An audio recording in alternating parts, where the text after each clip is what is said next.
அப்புறம் ஒரு நாள் இன்விஜிலேட்டரா வந்தார். I don't know whether he remembers that. அப்படியே போயிட்டு அப்படியே பார்த்துட்டே போறாரு. திரும்பி ப்ரோன் பண்ண திரும்பி வந்தார். தலையில ஒரு டோக்கன் விட்டாரு. நேத்து படிக்கலத ஒரு கேட்டு போயிடுவாரு.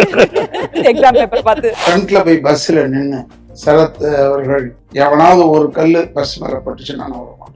இன்னைய வரைக்கும் அவர் சுப்ரீம் ஸ்டார் ஆகட்டும், பெரிய அரசியல் லீடர் ஆகட்டும், ஒரு டிஃபரன்ஸ் எனக்கு தெரியாது. நீங்கள் அன்றைக்கி எது நாங்கள் கிளம்பணுமா, காரில் போகணுமா, என்ன நண்பான்னு சொல்லி பேசின்னு போயிட்டே. அன்பா வந்து பணம் இல்லாமல் கஷ்டப்படுறான்னு சொல்லிட்டு அந்த டைம்ல எஸ் கம் 500 ரூபா வந்து என்கிட்ட கொடுத்துருப்போம். 2 பேரும் வந்து ஒரு ரோட்ல ஒரு இடத்துல உட்காந்து அழுவோம். அன்னைக்கு வந்து இனிமேல் என் நண்பன் அழுவே கூடாதுன்னு நான் முடிவு பண்ணி கேம் ஃப்ரம் த வில்லேஜ் 87ல். பத்திரிகையில் வந்து பெங்களூரில் போய் சர்க்குலேஷன் பார்க்க சொன்னாங்க. சர்க்குலேஷன் பார்க்க சொன்னால் பெங்களூர் வந்து கோல்ட் வெதரில் வந்து மார்னிங் சைக்கிளில் வந்து பேப்பரை கட்டிக்கிட்டு கடையாக போய் பேப்பர் போட்ட அனுபவம் தான் எனக்கு முதல்ல. ஒரு ஸ்டூடெண்டா எப்படி இருந்தாரு? As a student, good student and good sportsman also. Advantage என்னன்னா very good English and Tamil நல்லா பேசுவோம், இங்கிலீஷ் நல்லா பேசுனால காலேஜில் ஒரு செப்பரேட்டாக தெரியும். தனியா மேத்தமெட்டிக்ஸ் டிபார்ட்மெண்ட்ல இருந்து தனி பெரிய காலேஜில் சின்னது அது. ஒரு ஸ்டார் அப்பவே சொல்லி அப்பவே அவருக்கு பின்னாடியில இருந்து. உங்க டீச்சரை பத்தி நீங்க என்ன நினைக்கிறீங்க? The only person who's be very friendlyனா அந்த வாத்தியார் அப்படின்னு சொல்லும் போது ஒரு ப்ரொஃபஸர் போது அதை ஸ்டக்கப்பா இருப்பாங்க சில பேர். ஒரு ஃப்ரெண்ட்லியா இருக்க மாட்டான். பிகாஸ் தே நோ எவ்ரி திங்னால சொல்லிக் கொடுக்கும்போது ஒரு ஸ்ட்ரிக்டாகவே மெயின்டைன் பண்ண. But use to be very friendly, பேசிக்காக ஃப்ரெண்ட்லி அண்ட் ஒரு anybody good move with very easily. அவள் எதுவும் ப்ராப்ளம்னாலும் பிரச்சனைனாலும் போய் கேட்டுக்கலாம், டவுட்ஸ்லாம் ஒரு 10 தடவை கேட்கலாம், அதெல்லாம் சொல்லிக் கொடுப்பாரு. அப்புறம் வந்து என்ன மாதிரி ஸ்டூடெண்ட்லாம் கொஞ்சம் போய் சார் கிளாஸ் நடக்கும்போது கொஞ்சம் காஃபி சாப்பிட்டு வந்துடுன்னு சொன்னால் கூட போங்கன்னு சொல்லுவாங்க. அதுக்கப்புறம் எனக்கு நல்லா ஞாபகம் இருக்கு. ஒருத்தர் இல்லை ஒரு நாள் வந்து இப்போ கேட்டேன், சார் காஃபி சாப்பிட போகிறேன்னு சொன்னேன். உடனே அவர் பார்த்தாரு, சரி போப்பா அப்படின்ட்டாரு. அப்புறம் சுந்தரேசன் என் பின்னாடி வரும். அப்போது இது நியூஸ் கால் சுந்தரமூர்த்தி நான் சுந்தரேசன் இப்போ கூடுறான். அவனும் பின்னாடியே வந்துடுவான். நான் வெளியே போய் நின்று பார்த்தா லட்சுமி நரசிம்மன் ஒரு பையன் ஒல்லியாக இருப்பான்.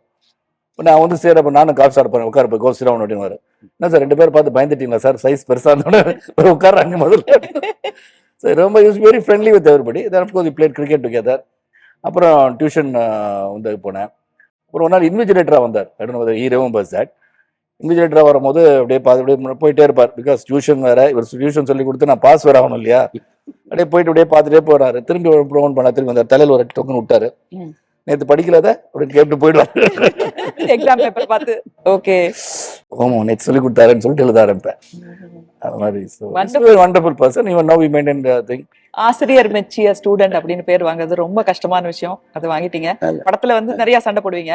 ஆனா நிஜ வாழ்க்கையில வந்து சமாதான புறா, யாராவது சண்டை போட்டா அதை சமாதானப்படுத்தி வைக்கிறவர் அப்படின்னு சொல்றாரு.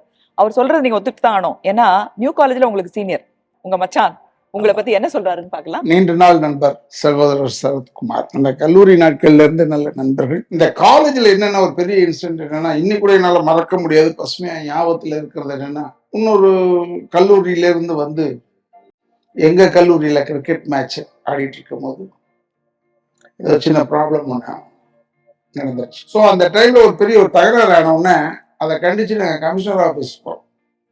கமிஷனர் ஆஃபீஸ் போகும்போது ஒரே ஒரு விஷயம் என்னன்னா, நியூ காலேஜில் சரத்குமார் நானும் எல்லாருமே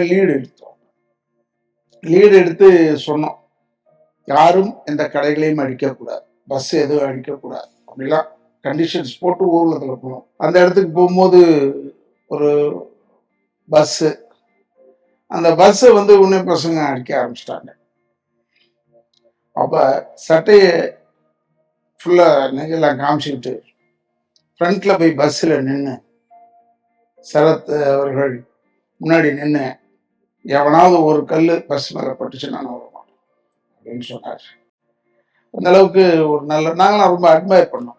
சரி ஒரு ஸ்டூடெண்டாக இருக்கிறவங்க கூட இப்படி ஒருத்தர் இருக்கார், நல்லா அழகாக இருக்கும் பாடியில். இப்போ இருக்கிற மாதிரி அப்போ நல்லா மெயின்டைனாக பண்ணியிருப்பாரு. அண்ட் மிஸ்டர் யூனிவர்சிட்டி வேறு. அவர் ஒரு இடத்துல இவரை கூப்பிட்டுருக்காங்க ஃபங்க்ஷனுக்கு, ஒரு நடிகர் வேணும்னு கூப்பிட்டுருக்காரு, ஒரு பெரிய நடிகராக இருந்ததுனால. அந்த சொன்னவர் வந்து சரத்குமாருக்கு தான் தெரிஞ்சவர். சரத்குமாரை கூப்பிட்டு போயிட்டார் அந்த ஒரு ஃபங்க்ஷன். இவர் அங்கே போனோன்னா அந்த ஏரியாவில் அவர் எங்கே, இவர் எங்கே, அப்புறம் அந்த மூர்த்தி எங்கே, இந்த மூர்த்தி எங்கன்னு கேட்டுக்கிட்டே இருந்திருக்காரு. அப்போ அந்த தலைவர் யார் வந்து ஒருத்தரை சொல்லி போய் ஒரு நடிகரை கூப்பிட்டுவான்னு சொன்னார்ல, அவர் அந்த ஆளை கூப்பிட்டாராம். யார்? சரத்குமாரை கூப்பிட்டு வந்தவர். ஒரு நல்ல நடிகரை கூப்பிட்டு ஏன்னா லோக்கலான ஆளை கூப்பிட்டு வந்திருக்க இவருனே நம்ம ஆளுங்கள்லாம் விசாரிச்சுக்கிட்டு இருக்காரு பழைய பேரில். அந்த அளவுக்கு பழகிய நண்பர்களை மறக்க மாட்டார். நம்பி போகலாம், அவரோட தப்பு இல்லை. அவர் இன்னும் பல ஆண்டுகள் நல்ல பலத்தோட இருக்கணும். ஏன்னா இதய சுத்தி உள்ள முடியும். நன்றி. ராதா ரவி பத்தி உங்க relationship? Yes, right from college எனக்கு தெரியும். ஸோ ஜென்ரலாக we maintain a good relationship and சில வார்னிங்ஸ் இப்போ கொடுத்ததில் வந்து ஓரளவுக்கு sometimes he warns me also. ரொம்ப எல்லாத்தையும் ஹெல்ப் பண்ணிட்டு இருக்காதீங்க, உங்களுக்குன்னு வேணும் இல்லையா அப்படின்னு. என்னை பொறுத்தவரை I've been like that, I cannot change.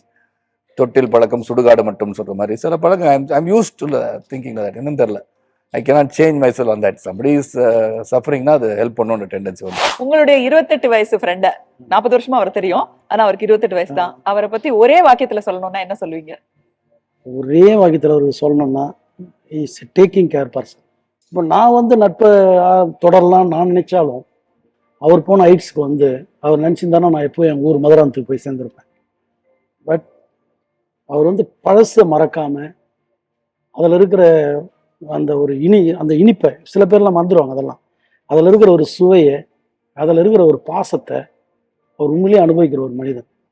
இல்லைன்னா நந்தா மாதிரி ஃப்ரெண்டுலாம் வந்து கண்டினியூவே பண்ணியிருக்க முடியாது. ஆனால் இன்னைய வரைக்கும் அவர் சுப்ரீம் ஸ்டார் ஆகட்டும், பெரிய அரசியல் லீடர் ஆகட்டும், ஒரு டிஃப்ரென்ஸ் எனக்கு தெரியாது. நீங்கள் அங்கே இங்கேருந்து நாங்கள் கிளம்பணுமா, காரில் போகணுமா, என்ன நண்பான்னு சொல்லி பேசின்னு போயினே. அதனால் அந்த குவாலிட்டி என்னை வந்து என்ன இருந்தாலும் சஸ்டெயின் பண்ண. இந்த இடத்துல I would like to say about friendship. இப்போ வந்து என் கூட இருந்து இஸ் லேர்ன்ட் அ லாட் அப்படின்னு சொல்லியிருக்கேன். ஆனால் நான் லைஃப்பில் பல தடவை சொல்லியிருக்கேன்.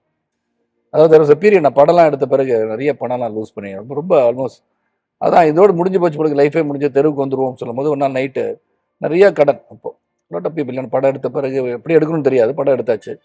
ஸோ அந்த டைமில் வந்து கேம் ஒரு 12 மணிக்கு மேலே எனக்கு கதை வந்து ஷாக். ஏன்னா அப்போ செல்ஃபோன்லாம் கிடையாதுல்ல.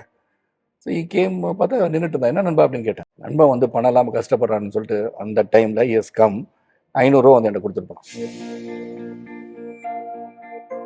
இல்லை இப்போ நான் நடுப்புற என்ன சொல்கிறேன்னா, லைஃப்பில் நான் ஒரு காலேஜ்லேருந்து ஹீரோ மாதிரி பார்த்தேன் என் நண்பனை. ஒரு படம் கன்சியூம்டார்னு ஒரு படம் நடக்கும்போது லாஸ்ட் எவ்ரிதிங். ஒரு கண்கலங்க வச்சுட்டீங்க. உங்களோட ஆதரவு 2 பேரும் வந்து ஒரு ரோட்ல ஒரு இடத்துல உட்காந்து அழுவோம். அன்னைக்கு வந்து இனிமேல் என் நண்பன் அழுவே கூடாதுன்னு நான் முடிவு பண்ணி I came from the village 87. I came to him. என் ஃபேமிலிலாம் ஊரில் தான் இருந்தது. அது என் ஒய்ஃபு தான் நான் தேங்க்ஸ் சொல்லணும். She take care. அதுக்கப்புறம் அந்த 87க்கு அப்புறம் ஐ நெவர் லெஃப்ட் இட். கூடவே தான் இருக்கு. இனிமேல் என் நண்பன் அழுவக்கூடாது லைஃப்பில் அப்படின்னு சொல்லிட்டு அதுக்கப்புறம் கன்சியூமர் மிஸ்டர் கார்த்திக்லாம் கூட வந்து ஒர்க் பண்ணேன். கூட மேனேஜராக இருந்தேன், ரசிகர் மன்ற தலைவராக இருந்தேன். அப்புறம் எங்களுக்குள்ள ஒரு ஒப்பீனியன்லாம் வரும், எல்லாமே வரும். இப்படி நடக்கக்கூடாதுன்னு சொல்லுவேன், பேசுவேன். பட் ஒரு 3 months தான். ஆனால் எங்கள் 2 பேரும் பேச மாட்டோம். ஆனால் எனக்கு என்னென்ன வேணுமோ குடும்பத்துக்கு எல்லாம் ஆட்டோமேட்டிக்காக வந்துன்னு இருக்கும். அது தன்னால் நடக்கும். நான் மட்டும் செட்டில் போவேன், நின்று பார்ப்பேன், எடுத்து வந்துடுவேன். அப்படியே எங்கள் ஃப்ரெண்ட்ஷிப் அப்படியே போவோம். என்ன பண்ணாலும் அந்த இது வந்து இந்த லைஃப் இல்லை. இது நான் வந்து என்ன சொல்லுவேன்னா, இது ஒரு முன்பிறவியோட தொடர்புன்னு தான் நான் திங்க் பண்ணுவேன். இல்லைன்னா முடியாது. நீங்கள் யார் வேணாலும் பாருங்கள், என் நண்பர் பக்கத்தில் வந்தால் கொஞ்சம் சுறுசுறுப்பாயிடுவாங்க எல்லாருமே. Is vibrations like that. Everybody will active.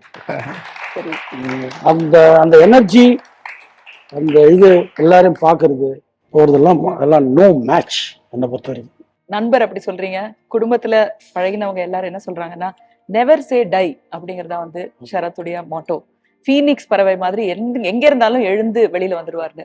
So எப்படியெல்லாம் எழுந்து வந்து என்னெல்லாம் கலாட்டா பண்ணி என்ன சந்தோஷமா இப்ப ஃப்ரெண்ட்ஸோட இப்ப எங்களுக்குலாம் வந்து அவருடைய ஹாப்பியர் சைட் தான் தெரியும். டிராவல் ஏஜென்சி நடத்திருக்கீங்க, newspaper distributor, your journalist, அதுக்கப்புறம் ஃபிலிம் ப்ரொடியூசர், அதுக்கப்புறம் தான் நீங்க வந்து நடிகரானீங்க. அந்த ஜேர்னி அதெல்லாம் ஒன்னொன்னுலயும் என்னென்ன what did you learn? First job that was given was by பிராண்ட்ல தான். வந்து பத்திரிகையில் வந்து பெங்களூரில் போய் சர்க்குலேஷன் பார்க்க சொன்னாங்க. சர்க்குலேஷன் பார்க்க சொன்னால் பெங்களூர் வந்து கோல்டு வெதரில் வந்து மார்னிங் சைக்கிளில் வந்து பேப்பரை கட்டிக்கிட்டு கடையாக போய் பேப்பர் போட்ட அனுபவம் தான் எனக்கு முதல்ல. போய் பேப்பர் போடுறது. தென் பேப்பர் போட்டு முடிஞ்சிடும். காலைல 5 மணிக்கு போவேன் ஸ்டேஷனுக்கு. அதுக்கப்புறம் ஆஃப்டர் 9 o'clock ஸ்டார்ட் ரிப்போர்ட்டிங். இப்போ வந்து crime reporting and whatever Bangalore செய்திகள்லாம் கொடுப்பேன். Then I was also taking care of advertisement, selling space for the newspaper. So marketing space, ஒரு அட்வர்டைஸ்மெண்ட் மேனேஜர், ஒரு சர்க்குலேஷன் மேனேஜர், ஒரு ஜேர்னலிஸ்ட் எல்லாம் அப்போ meet பண்ணதான் mister Karthikeyan was the CBI director later. So then Karthikeyan பெங்களூரில் வந்து 1977 he was assistant commissioner of police. Mister Kardacha was the commissioner of police. So ரெய்டுக்கெலாம் கூட்டு போவார் Karthikeyan. So is to have lot of news about him. அதுக்கப்புறம் சினிமாவில் நடிக்கணுன்ற ஆசை எனக்கு இருந்துகிட்டே இருந்தது. அப்போ தான் கன்செப்ட் நேரம் கார்த்திக் கால் ஷீட் கொடுத்தாங்க. Then very big hit actually at that time. Then it all happen.